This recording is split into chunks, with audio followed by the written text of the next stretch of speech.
Hello and welcome to Flory Models Kit Review time. Today we've got Academy's latest release. This is the 172nd F14A Tomcat. And as a bit of a Tomcat fan, let's face it, who isn't? At the end of the day, it is nice to see the 172nd ones being shown some love. So you can see, nice bit of box art on the front. Obviously, clearly this guy's been working out at the gym. Just looking at this, yeah, he's been pumping a little bit of iron. As you can see, this one is just purely in the Puking Dogs scheme as well on this one. So that's VF143. All right, so you don't get any other options. Whiz round on the box, as you can see down in here. We've got a nice picture showing you what you're going to be get. Really nice to see the Tomcat in high-vis markings. Okay, kit number for this one is 12563. Okay, usual thing. Got your colour things down on here on this one. So in the box, we are greeted by. Let me just stand this little guy up here. We've got a check sheet. Fair enough. We've got separate bagged somewhat. Some of them are mixed bags. But as you can see, this is a lot of plastic in here. There's quite a lot going on this one. So we can delve down into the instructions themselves. We'll have a look at that at the moment. Okay, so the instruction sheet we have, okay, that usual sort of colour call outs at the front here, as you can imagine. So on this one, actually it's had a bit of an upgrade. This is all in colour. First time I've seen an actual Academy one in colour like this. So anyway, there we go. Cockpit. So you've got the separate panels going on the side. You can decal them, or you could actually hand paint them if you wanted to, going through the motions like that. Popping that all together as you might expect. Seats going in, obviously the instrument comings front and rear being fitted into that one. Onto the nose wheel bay, pretty much standard for all F14s, and then putting it into the sides. Obviously this combing on the side and the bulge is the difference between the A versions and the later versions on this one. So that's always going to be a separate fit on this one. So the different bits of grills and things like that. Okay, so fitting that one in. Opening up your holes. Obviously, if you're going to have the pallets on for the Phoenix missiles, or you're going to go with that sort of standard Sparrow loadout on that one. So depending on that one, you're going to have to take care of that. Nose going on for this one. Okay, and then obviously it's talking about taking out the internal parts for the actual intakes. Intakes being fitted on for this one. Might be a little bit interesting to see how that's going to go. Okay, but generally dropping those in there with the first stage compressor blades on there. Open up the other holes, as you might imagine. So again, for the pallets down the middle, you're going to need it, but you're definitely going to have to open up the outside ones as well for putting the sort of shoulder weapons racks on there. Usual type of way of putting this one down as well. So you've got the situation where you're going to be butting up against the rear fuselage to the intake set on that one. Okay, then over on here, so you've got the actual intake doors being fitted onto this one for slowing down the air coming down. Okay, and then a couple of smaller parts being fitted into those ones. You've got the bags fitted behind the wings that obviously inflate and deflate the pneumatic, so you don't get gaps behind the wings. So obviously it's going to be a choice on which one you want on there, so picking carefully on that one, or you could do it as a loose fit and then fit them as is required. Wing sections going onto this one. Again, it looks like it's talking about in here. I'm just wondering if you just sandwich them together and fit them afterwards, which will be a lot easier for the painting stage and certainly with the weathering and things like that. So I'd be inclined not to glue that in there and just seeing if you can have it as a push fit. Okay, and then obviously those being fitted down, no section going on.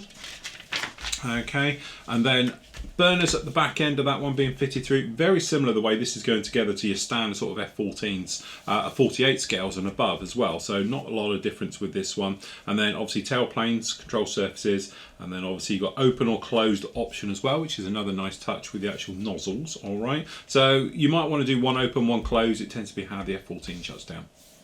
Okay, main gear and nose wheel gear being fitted down onto this one as well, again looking very nice, and obviously talking about the colour call outs around those. All right, those being fitted in, showing you the angles as well, which is another sort of nice touch with these ones, being able to see those as well, and decal options and things like that being fitted onto there. Okay, then we've actually got the fuel tank, external fuel tank racks being fitted on, and those fins down at the rear. Pallets being fitted on, obviously if you're fitting those, if you're not, obviously you're not going to bother. Tail hook going on.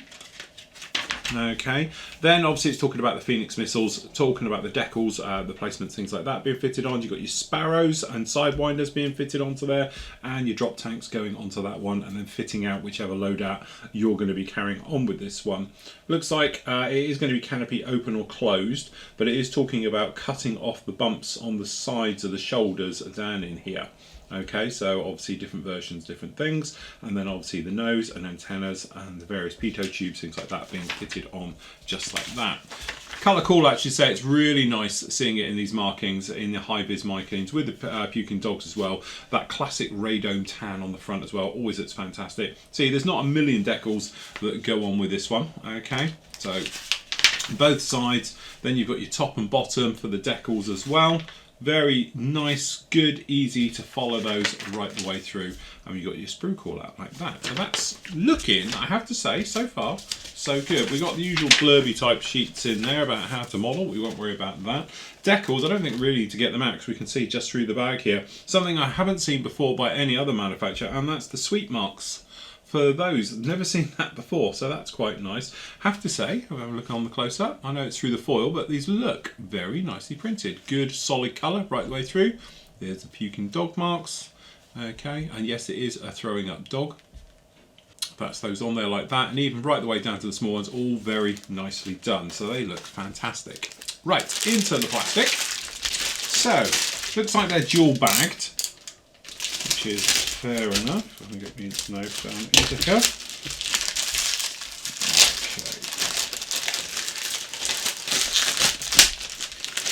Tricky to get in. So we just sort of work our way through. Okay, so first up in here we've got Sprue B. As we can see, very nice. Beautiful, sharp, recessed details right the way through. It's probably easier to go straight to the close-up on these parts. But as you can see, they're all very nicely done. That's those sweep brackets, the inlets. Got the pallets, beginning of the pallets, the bulge to the doors. Got the tail hook, looks quite nice. But when you come over to here, you can see the detail that is actually down on these wings. We've got nice riveting detail around the outside as well, but beautifully done, very, very nicely. Clean, crisp, sharp in all of those, so no problem with those at all. We have got that sort of fillet intake into this one, and it has got a little load of bumps just down in here. Hopefully the camera picks those up. So obviously that should aid getting the right height difference between the two. But again, this fillet in here, there's no reason why you can't actually fit that afterwards. So I'd slide that in and then out, and then that way you've got that way of just doing the wings, painting them, making it a lot easier to do. Okay. Unfortunately, we have got some ejector pins into the inside of the wheel wells, as you can see it down in here. So not on the little ones, but these bigger doors have got them. The rest of it all seems to be absolutely fine. Okay, so over here we've got the tail planes. One piece moulded, no problems at all on that one. They look quite nice on Spruce C. These are the pneumatic bags, as you can see on here. This one is for the inflated, this is for the deflated. So obviously the wing swept, depending on which one, you'll pick out which one. As you can see whilst we're here, the instrument panel sidewalls look very nice. Okay, the instrument combing, we've got detail up here, and there's detail in the inside as well for the actual canopy set as it comes down. Again, two types of canopies, two types of rears. So we've got the later B and D versions as well as the earlier A's down in here. Okay, different instrument panels as you might expect all the way through. The tails, as you can see, really very, very nice detail on that one as well. And again, instrument panels for all the different versions and the different tails, depending on which version you're doing as well, with the A and the B and D version. So that all the versions are in here for other ones to come out in the future, but that's all very nice. No sign of any sink marks, no sign of any flash or anything else like that. Right, let's have a look at the body.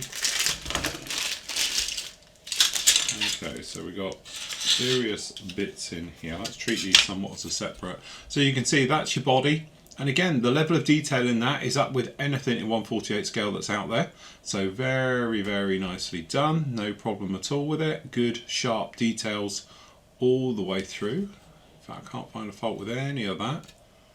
Very, very nice indeed. Obviously, there's nothing really on the inside to talk about. We got a little bit of detail for the inside of the actual main gear wells. All right, so those are in there just like that. The underside, again, beautiful details all the way in this one. I have to say, like, the camera's probably exaggerating the amount of the detail. It's very, very fine, very nicely done, very in scale.